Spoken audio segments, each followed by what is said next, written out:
He's back into it in Chester. Here's El Senior. Yes! Yes! The center back, Jacob Glesnes, is going for it. Oh my God! What a goal! And that will do it! One of the best comebacks in recent years. 3 unanswered by the Union. And they go into the Gold Cup break. Winning it 3. Hello and welcome to the Free Kick Podcast. Well, as we wait 3 more days for the Union to kick back up against the New England Revolution this Thursday at 7:30 on ESPN Plus or 6 ABC, I believe, in Philadelphia, I figured we would continue with our series of hearing how people became fans of the Union. So joining me today is a guy who I'm super excited to have on because not only is he a Maryland resident like myself, but he's also from the same county as me. So joining me today is Mr. Jordan Wiegand. How are you doing today, Jordan? I'm doing great. How are you?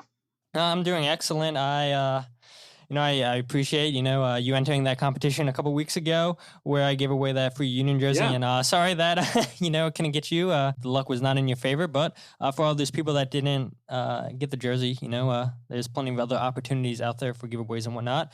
But Jordan, just like myself, whenever I have people come onto the podcast, for the first time, I always ask them, well, how'd you get into the Union? So like so many other Union fans have asked me, well, why Philadelphia Union? Why not DC United since you live in Maryland? So I'm going to ask you the same question, Jordan. Why not DC United? How'd you get into Philadelphia Union? Yeah, well, first I'd like to say that I don't hold it against you with the jersey. I never win anything anyway, so not a big deal. But let's see. How did I become a Philadelphia Union fan? Well, I guess it started like my first time I really watched soccer was in World Cup 2006. I was a freshman in high school, and my dad was, that's my dad's favorite sport as well. So he was watching a lot of it, and I started watching it. And 2007, he took me to the MLS Cup final at RFK Stadium, which was Houston versus New England Revolution. And then I just started kind of watching. I started really watching when Seattle entered the league in 2009. But in 2008, the Super Draft was held in Baltimore, and my dad took me to that. And the Sons of Ben were there. They were chanting. They were trying to get a team because I don't think it was official at that time. There was also a guy there he had every single kit for every team, and with every pick, he would change his kit in the front of that. He sat in like the front row. It was kind of odd, but yeah. So that kind of impressed me right off the bat there. I started paying attention, like I said, more in 2009 to the league here. And then 2010, the Union entered the league. And, when that was announced, I'm kind of where I was situated. I'm kind of perfectly halfway between DC and Philadelphia, or Chester at least. So I decided that since they were entering the league, they were actually probably 5 to 10 minutes closer for me. And I would be able to start with a brand new team in the league when I'm starting to really pay more attention to it. It just kind of lined up. I felt more in line with that than my dad's a DC United fan. than joining the DC United supporters, after already having won 4 cups and stuff. It felt more natural to go with the team that has just entered the league.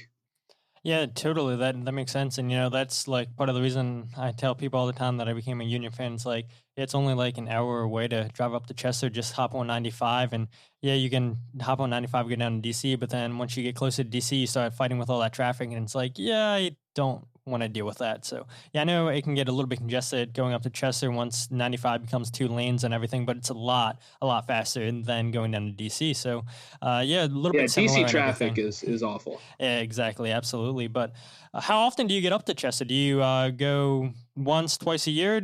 Are you a season ticket member? I am not a season ticket member. I did look seriously at it, back in the day when I was not married and did not have a house and all that. But now that I would say I used to go up probably like maybe 4 or 5 times a year.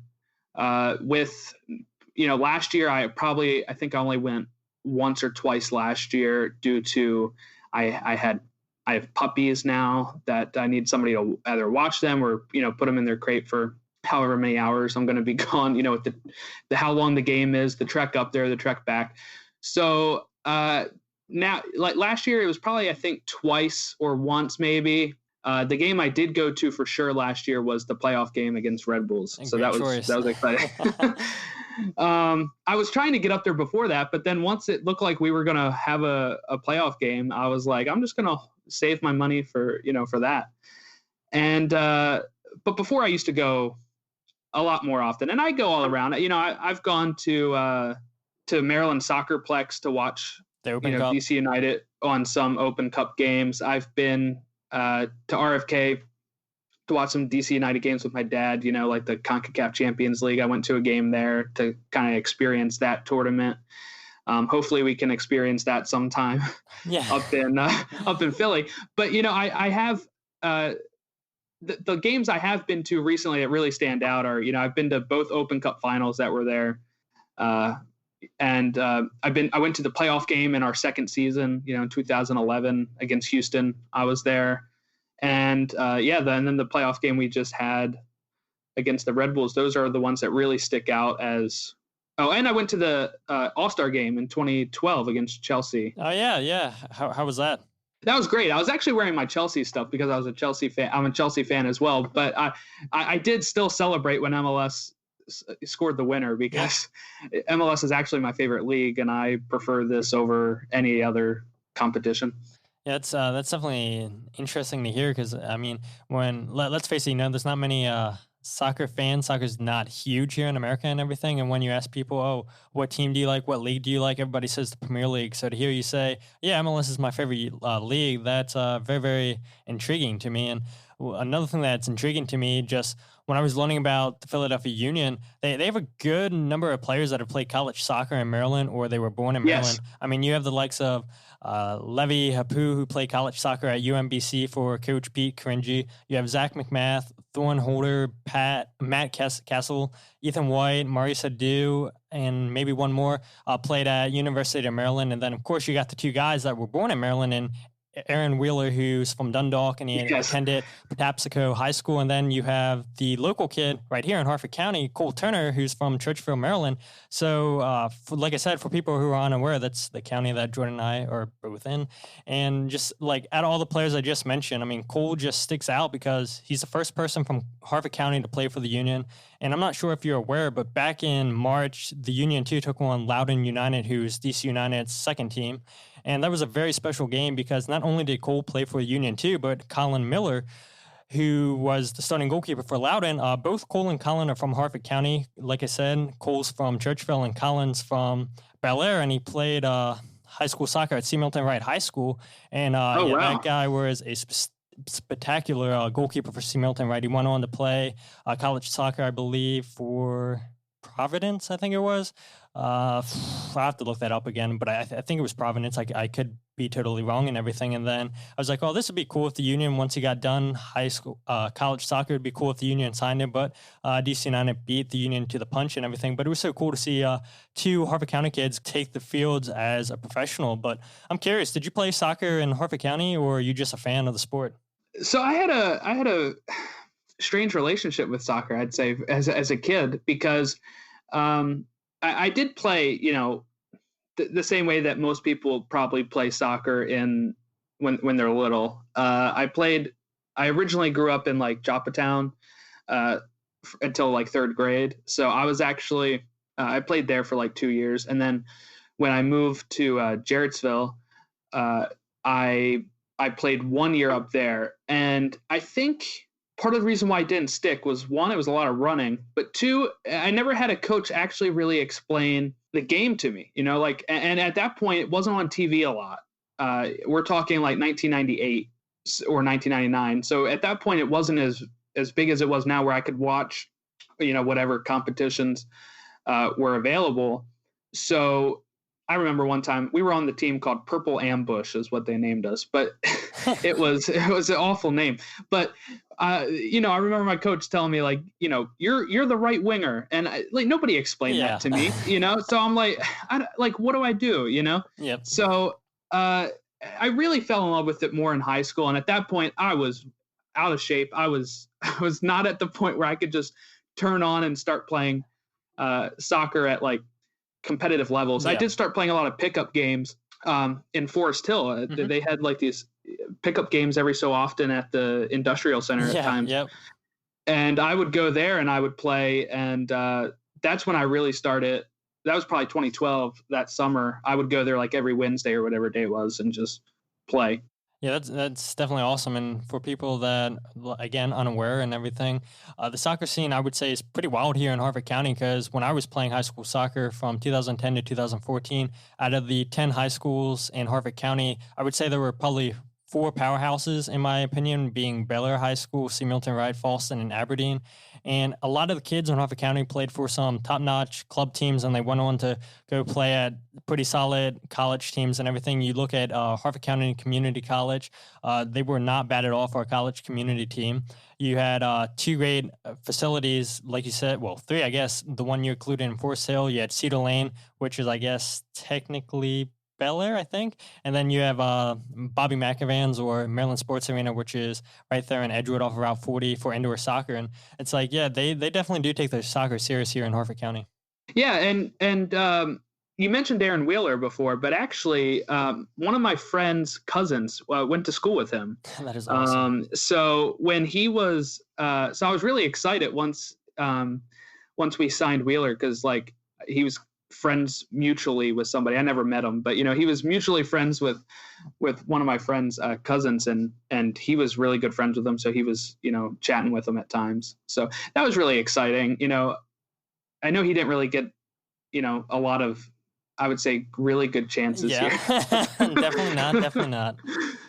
But yeah, I mean, no, I agree with you. Like anytime that a local kid comes and plays for your favorite team, you're always going to pay more attention than you would to somebody else and everything. And that's why I'm just waiting for Cole Turner to make his debut for the Union and everything. It's like, man, Jim, you had multiple times where you could have played him, especially against Sporting Kansas City. You guys were already up 3-1. It's like, just give people their debuts, even if it's for 5 minutes. Like, why not do it? But I mean, really, also in the third game of the group, I know we were going for the top group spot, but really we had already clinched. Going through. That's a good time to rest. Yeah, players. Against Orlando. Yeah, definitely. And you saw as the tournament went on, which this is a great transition, where Ali Bedoya just, that game against Portland, you saw his legs were gone and everything. He was just so tired and everything. So last week on the podcast, I was talking about, what were my thoughts, and then I had John come on and I said, what are your thoughts from the whole tournament as, in your opinion? And so I gave them a B overall. What would you say the Union's grade was for the MLS Back tournament? I would say you're probably really close to that. I'd say B is very fair. I wrote it here as very so-so in the tournament here. I was just rewatching highlights yesterday to prepare, because it had been, like a month already since some of this has started. Yep. But, the first game, against NYCFC, NYCFC could have really took the lead earlier in the game, and we were kind of lucky, I feel, to get 1-0 on that. But I feel like as a whole, it didn't help that, Shabilko wasn't really on form much of the tournament. Yep. I think Blake was really back to his 2017, 2018 self, so that was really great to see. But Aronson had, flashes that were really good too. But I think we looked gassed by the Portland game. Yeah, absolutely. And I think Jim, he said in every single press conference, he said, we haven't played a complete 90 minutes yet. And I think that showed in the Portland game. Obviously they lost and everything. And I said that was the worst performance from the whole tournament, just because, everybody was gassed and Jim didn't use all of his substitutes, just used 2 substitutes. But I want to know, just who was your MVP for the Union in the tournament, and which player surprised you the most? My MVP I put is Andre Blake. I think he kept us in a lot of games that could have went the other way, if not. And it was good to see him kind of rebound from last year a bit. But the player that surprised me the most, and this one, I don't know if this is I know a lot of people will probably say stuff like, and Aronson and stuff, like the media attention on him has gotten a lot more because they were on national TV every game this time, instead of like the 2 games were on national TV every season. But I put Sergio Santos. I thought he scored some key goals that he never really, I guess, I didn't get to see much of him last year, just life as well. So like this was really my first like real experience with a lot of Santos, and it was kind of uneven in the times of like, you know, when both Szabelko and Santos were on the field at the same time, they weren't really clicking all that well, I don't think. But once one of them would come off, we usually looked a lot better. But Santos scored some key goals. The Revs goal really stood out. You know, he scored one of the ones that Aronson assist against Kansas City, and I think one other. He had like 3 or 4. He had 2 against Kansas City and 1 against New England. Yeah, so there you go. And that's really what we needed at the time, because Szabelko wasn't on form, like I said earlier. So I think Santos surprised me the most. Aronson, I kind of expected how he did. I know there was times where he wasn't as sharp, but, you know, he looked really good at times. I'm trying to think of, you know, like Kai Wagner, you know, is really great. So he didn't surprise me in the sense of, you know, like, so that's how I kind of approached it with Santos. I don't think he showed too much last year that I was surprised by him, but this year with the tournament for sure. Yeah, definitely. And like I said, for people, if this is your first time listening to the podcast and everything, said, obviously Andre Blake MVP. I mean, we've talked about it. He's the reason we got as far as we did, just his crucial saves, got back to his 2016, 2017 form. And he's also the player that surprised me the most, because 2018 he was okay. 2019 had a horrible year, and I've talked about it multiple times on this podcast. I'm sure all you guys listening have talked about this multiple times.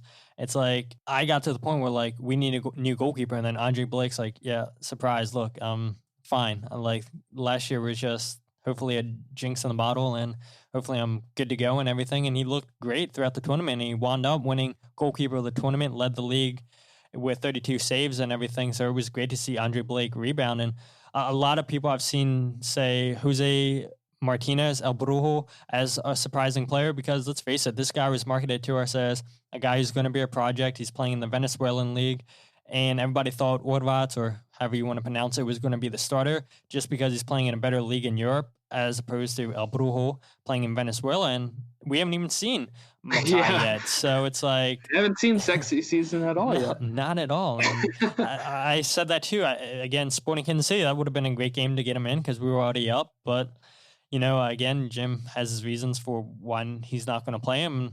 I guess he's just not caught up to speed and everything yet, and hopefully we'll see him sometime this season, especially when the Union paid, I think, $750,000, which isn't a ton of money, but for the Union, that's a good amount of money for a player that hasn't seen the field yet.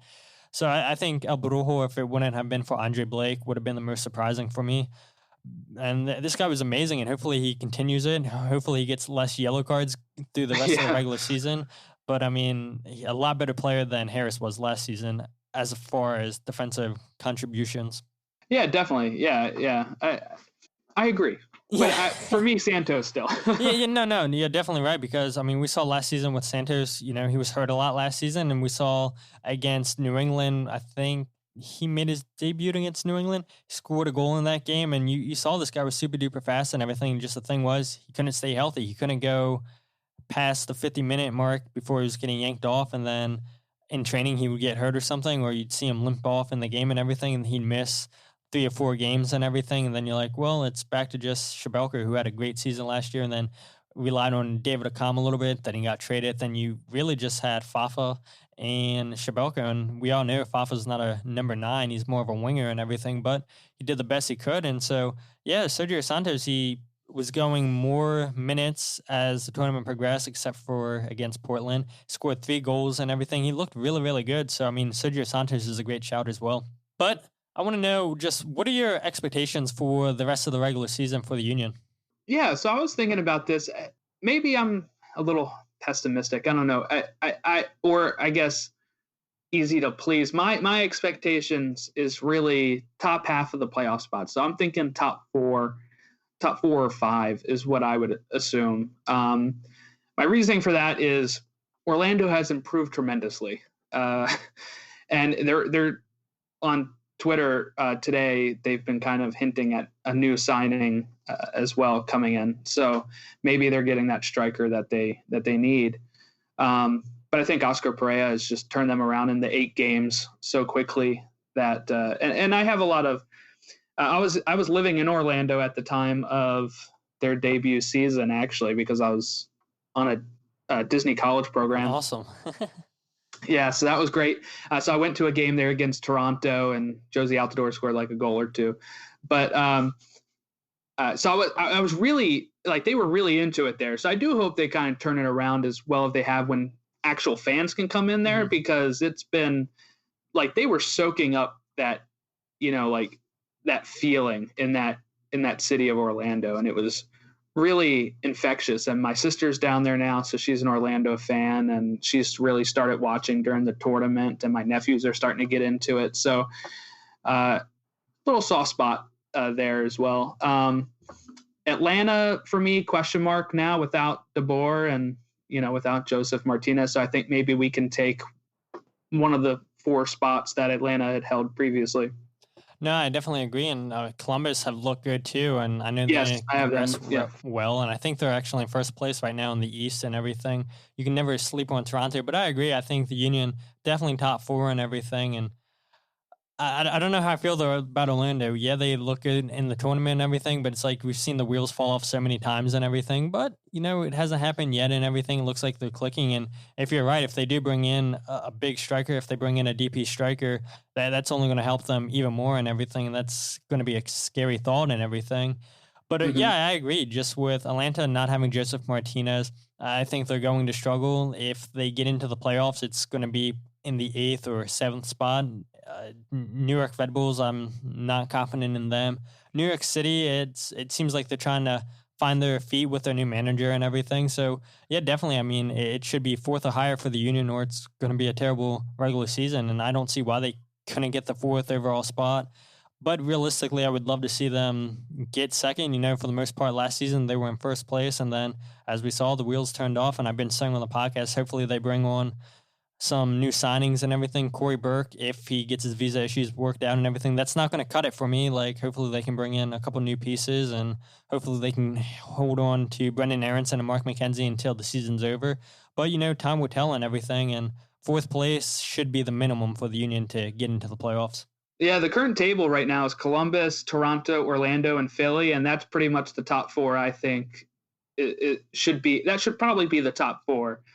I mean, the places can change, but I think those 4 teams are looking pretty good for those spots. Yeah, absolutely. I agree. And you were talking about Kasper Schmelker had a pretty bad tournament down in Orlando and everything. Do you think we'll see him rebound and everything? And, he was dealing with COVID symptoms and everything, and so I'm sure he was fine from that and everything, but trying to get his fitness back to what it was and everything. I don't think he was as fit as he was last year and everything. Yeah, he didn't get hurt and everything, but he just wasn't finishing his chances like he was last year. And so I want to know, what's your opinion? Do you think we'll see Kasper just start putting the ball in the back of the net, or do you think last season was a one-hit wonder, or just what are your thoughts? Well, I hope he does, because hopefully it was like the heat or something, like we're going to be getting into the period soon where it's going to be a little cooler up here. So hopefully that is, hopefully it was just like the heat and the weird situations of the tournament and everything. But I am a little worried, just because I feel like we've always had these type of strikers at times where, very hot first season or second season, and then it just kind of falls apart. Like when Sapong was scoring for us, he had a good year, and then it'd be a not so great year. When we had the whole Corey Burke situation, like you said, where now he can't even come into the country. And then we have, I was even thinking back to Jack McInerney days, where he tore it up until he got called up to the U.S. men's team, and then never really did much again. So I don't know. I feel like we haven't really had that consistent striker really since, Latu. Yeah. And that's what we need. We need somebody that'll just bang in goals. Yeah, absolutely. And we need a sure penalty taker too, which Latu was. And I don't want to get into that debate again and everything. I do think Sergio was the hot striker, so I get why they went with it. And I just want to put that in the rear view mirror and just not bring it up again and everything. But I would like to see, a lot of fans, they keep saying they want to see a designated player striker and everything. And honestly, like, I'm fine with Kasper, I'm fine with Sergio, and even Andrew Wooten, he tore up the second division in Germany and everything, got his first goal for the club against Portland and everything. And hopefully that's for good things to come in the future for him and everything. And who knows if Corey Burke comes back. But honestly, like I'm fine with our strikers. It's midfielders that I want to see us invest in. Maybe bring in another number 10. I keep saying Mario Götze and everything, but he's linked to FC Cincinnati. And honestly, I think that he's 28 years old, so I think he could still play in Europe. But, it is concerning because no team in Europe has signed him yet. So maybe that's a little bit telling that, maybe he's just done playing in Europe. He doesn't have the legs for it. Yeah, I mean, I think I was just talking about this actually on our show, but we had the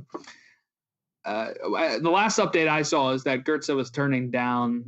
They actually had him turning down Miami, even though we had saw the link to Cincinnati as well. But he says he wants to still play in Europe. But my whole thought was, like you said, he hasn't been linked to anybody in Europe. Does anybody want to take a flyer on him? Yeah, and you would think, Liverpool would be an option just because of Jurgen Klopp, but if Jurgen Klopp and Liverpool were interested, he would have been a Liverpool player by now. So, and I was thinking even mid-table clubs and everything he could fit in, but again, he's not linked with any club in Europe and everything. And yeah, like I said, just maybe clubs in Europe just know that, he's not good enough to play in Europe anymore, even though he's 28 years old and everything. It's just guys had a lot of injuries and everything throughout his career. So it's like, teams want you here in MLS, Mario, so you might have to suck it up and just come play if you truly want to play soccer. So I didn't hear that Miami link and everything, but I'm just hoping that the Union can bring in at least another number 10. I know everybody says a right back for Ray Gaddis, but honestly, one more midfielder, difference maker, especially for teams that park the bus and we can't break through them, Portland, Seattle, Colorado last year. And Brendan Aronson, El Senior, I mean, they try their best against Portland and everything, but it's like, if we can bring in one more player, I think teams would stop parking the bus if we can get that difference maker, but we'll see and everything. But I want to get your thoughts. What are your predictions for this Thursday's game against New England? Well, that's a good question because I think I've changed a little bit of my thoughts on this due to today the Revolution have just traded for Kekuta Mane and Tommy McNamara. So those are two solid signings. Now, I don't know, I guess, in the world of COVID, are they able to join the team right away and be able to be available on Thursday coming from another team? That's the question. I don't know. But I think those are two solid pickups for the Revolution. Otherwise, I don't know. I have faith that we can beat the Revolution. We're pretty good if you look at the all-time numbers against the Revolution. And the way that we played against them in Orlando, I feel a little confident about it. I mean, it was only 1-0, but I wasn't too nervous about that game at all, really. During the course of the game. Before the game I was, but while I was watching it, I didn't really feel any nerves, really. Yeah, absolutely. I agree with you. And a big thing is they're not going to have Gil again, as he had season-ending surgery, and they didn't have him against us when we played him in MLS's back and everything. And so, I mean, I have 3 key points for the Union to win. I think at minimum we'll get a draw, whether it's 1-1. And I do think the Union are going to get a 1-0 victory again. I could see a 2-0 if New England, they get desperate, push more men forward, and the Union hit them on the counterattack. But like you said, the Union have good numbers against New England all time and everything. So we have that in our favor. But, you can't read too much into numbers and everything. But my 3 keys to victory for the Union: don't lose your mark on corners. We saw against Portland 2 goals off of corner kicks because the Union got caught ball watching, or they just left a man unmarked, Blanco, on the back post and everything. We've seen the Union start slow a couple of times coming out of a water break. We saw New England has a great set piece taker in Gustavo Bo. They've also got some big targets to aim for, as in Adam Bukska and Teal Bunbury, the 2 strikers and everything. So, I'll be interesting to see, can the Union handle those 2 guys? They did a good job handling both of them when we played in MLS's back. But and Buchanan, he was fast on the side and everything, but Kai Wagner held his own and everything.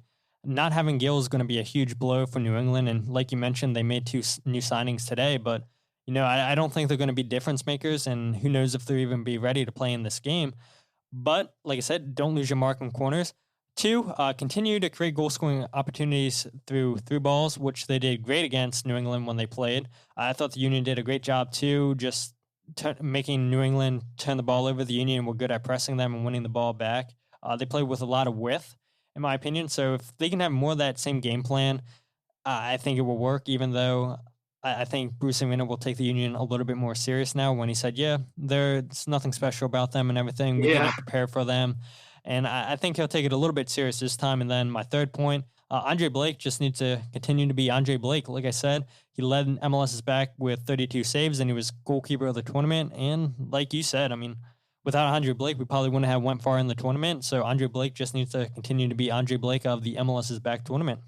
Yeah, and I would say probably make more than 2 subs as well during this game. Yeah, absolutely. I mean, just using 2 out of your 5 subs, 1 of your 5 subs, yeah, it's like you got options and everything. But like I talked about last week on the podcast, I think, that's potentially Jim Curtin sending a message to Jay Sugarman, to Ernst Tanner saying, hey, look, my options on the bench, they're not good enough to make a difference.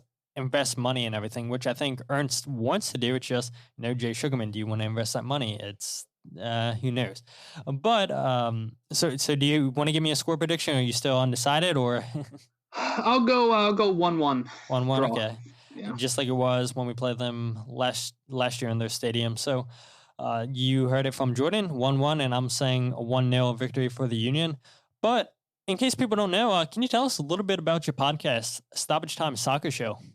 Yeah, so we just launched on the first week of August, actually. So we're still fairly new, but we've been, it's me and 2 of my former roommates from my Disney college program, and we talk all things soccer, I guess, but our main focus is probably going to be on the Premier League, but I have brought up, MLS Cup. I mean, MLS is back. I'll bring up MLS Cup when we get there. We've been covering the Champions League and Europa League games that have been going on, which have been great. And following, transfers and stuff. We break down that. I just had a clip that I shared on Twitter today that was actually why Messi should come to Philadelphia Union if he leaves Barcelona. I was half serious, half joking, but it was a good clip, so I felt like I had to share that. But yeah, I mean, that's what the show really is. We go for too long, I'd say, an hour and a half sometimes.